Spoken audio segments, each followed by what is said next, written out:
നമസ്കാരം, ഭാരത് ലൈവിലേക്ക് സ്വാഗതം. ബി.ജെ.പിയിൽ ചേർന്നുവെന്ന കാരണം കൊണ്ട് പത്മജ വേണുഗോപാലിനെ വിമർശിക്കുന്നവരാണ് കേരളത്തിലെ രാഷ്ട്രീയ പ്രവർത്തകരിൽ പലരും, പ്രത്യേകിച്ച് കോൺഗ്രസ് പ്രവർത്തകർ. അവർ ഒരു കാരണം കിട്ടാൻ നോക്കിയിരുന്നത് പോലെ തോന്നും. നോക്കൂ, യൂത്ത് കോൺഗ്രസ് അധ്യക്ഷൻ രാഹുൽ മാങ്കൂട്ടത്തിൽ രാഷ്ട്രീയത്തിൽ ഇത്രയും അനുഭവ സമ്പത്തുള്ള മുതിർന്ന പ്രവർത്തകയായ പത്മജ വേണുഗോപാലിനെ അധിക്ഷേപിച്ച രീതി. രാഹുൽ മാങ്കൂട്ടത്തിൽ പറഞ്ഞ ആ വരികൾ ഇങ്ങനെയാണ്: ഇന്ന് കേരള സമൂഹം പത്മജയെ വിശേഷിപ്പിക്കേണ്ടിയിരിക്കുന്നത് തന്തയ്ക്ക് പിറന്ന മകളെന്നാണോ അതോ തന്തയെ കൊന്ന സന്താനം എന്നാണോ? ഇതൊക്കെ എന്ത് തരത്തിലുള്ള മര്യാദയാണ്? കൃത്യമായ സ്ത്രീവിരുദ്ധതയാണ് യൂത്ത് കോൺഗ്രസ് അധ്യക്ഷന്റെ ഈ വാക്കുകളിലൂടെ പ്രകടമാകുന്നത്.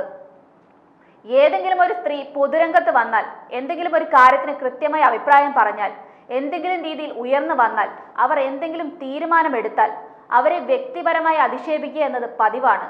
രാഹുൽ മാങ്കൂട്ടത്തിൽ കോൺഗ്രസിന്റെ യുവനേതാക്കളിൽ പ്രതീക്ഷ ഉയർത്തിയ നേതാവായിരുന്നു. പക്ഷേ പത്മജ ബി.ജെ.പിയിൽ എന്ന് കേട്ടപ്പോഴേ പത്മജയുടെ പിതൃത്വം തേടി ഇറങ്ങിയത് അംഗീകരിക്കാനാവില്ല. മരിച്ചുപോയൊരു സ്ത്രീയെ പറ്റി കരുണാകരന്റെ ഭാര്യയും മുരളീധരന്റെ അമ്മയുമാണ് അധിക്ഷേപിച്ചതെന്ന് മറന്നുപോകരുത്. മുരളീധരൻ ഇക്കാര്യത്തിൽ ഒന്നും പറയാനില്ലേ? കെ മുരളീധരന്റെയും കെ കരുണാകരന്റെയും ലെഗസിക്കായി പടവെട്ടുന്ന രാഹുൽ മാങ്കൂട്ടം നടത്തിയത് സ്ത്രീ അധിക്ഷേപമാണ്. അനിൽ ആന്റണി ബി.ജെ.പിയിൽ ചേർന്നു. അന്ന് എന്തുകൊണ്ട് രാഹുൽ മാങ്കൂട്ടം പ്രസ്താവനയുമായി എത്തിയില്ല? ഇന്ത്യയിലെ നിരവധി മന്ത്രിമാർ ബി.ജെ.പിയിൽ ചേർന്നിട്ടുണ്ട്.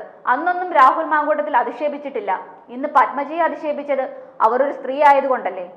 ലീഡർ കെ കരുണാകരനും മുരളീധരനും ചേർന്ന് DCC ഉണ്ടാക്കിയതിനു ശേഷം മുരളീധരൻ NCPയിൽ ചേർന്നു. അതിനുശേഷം അച്ഛൻ ഇല്ലെന്ന് പ്രഖ്യാപിച്ച ആളാണ് മുരളീധരൻ.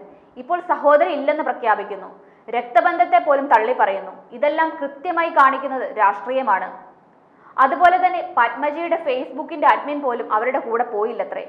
ഫേസ്ബുക്കിന്റെ അഡ്മിനെ കൂടെ കൂട്ടിക്കൊണ്ട് പോകുന്നതല്ലല്ലോ രാഷ്ട്രീയം. മറ്റൊന്നും പറയാനില്ലാത്ത കോൺഗ്രസ് ആണ് ഇത് പറഞ്ഞുകൊണ്ട് പരിഹസിക്കുന്നത്. ഫേസ്ബുക്ക് പേജിന്റെ അഡ്മിനെ ആയുധമാക്കിയാലും സാധാരണ ജനങ്ങൾക്ക് അത് മനസ്സിലാക്കാൻ കഴിയുമെന്ന് അറിഞ്ഞാൽ കൊള്ളാം.